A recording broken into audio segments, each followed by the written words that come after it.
Walaupun vaksin telah tiba di Indonesia, kita harus tetap mematuhi protokol kesehatan dengan menjaga jarak, mencuci tangan, dan memakai masker. Minyak tanah dalam kota Ambon alami kelangkaan.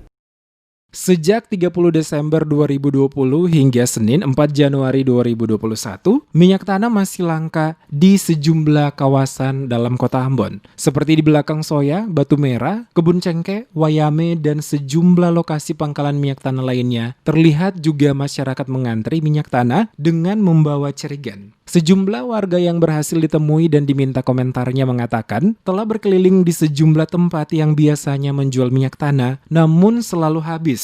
Mona, salah seorang warga saat diwawancarai, menjelaskan sekitar 8 tempat penjual minyak tanah yang disinggahi dari kawasan Kebun Cengkeh, Pasar Lama, dan depan pelabuhan kecil Slamet Riyadi, semuanya telah habis. Dirinya baru mendapatkan minyak tanah saat mencari pada kawasan Waihaong, di salah satu pangkalan minyak tanah di daerah tersebut. Sementara ditanya soal sejak kapan minyak tanah mengalami kelangkaan di masyarakat, Mona mengatakan diperkirakan sejak Natal kemarin, dirinya juga tidak mengetahui alasan terjadi kelangkaan minyak tanah di kota Ambon.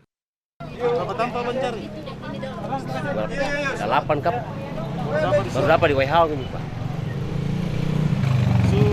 Minyak kira-kira langka dari kapan? Minyak ini mungkin dari sebelum Natal kap, Pak?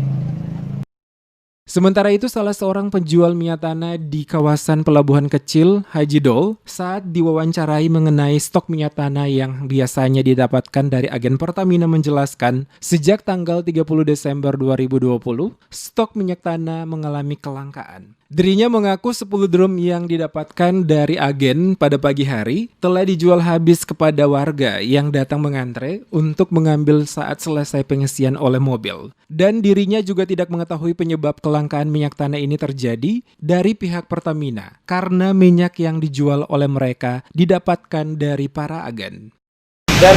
Mulai dari bulan Desember? Iya, tanggal 30. Tanggal 30.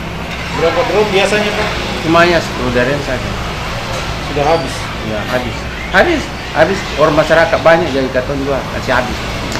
Kelangkaan minyak tanah yang mulai dirasakan warga sejak akhir Desember 2020 bukan saja dirasakan oleh warga kota Ambon. Akan tetapi keluhan yang sama juga dialami beberapa wilayah kabupaten kota di Maluku, seperti pada wilayah Kabupaten Maluku Tengah dan Kota Tual sejak beberapa hari yang lalu.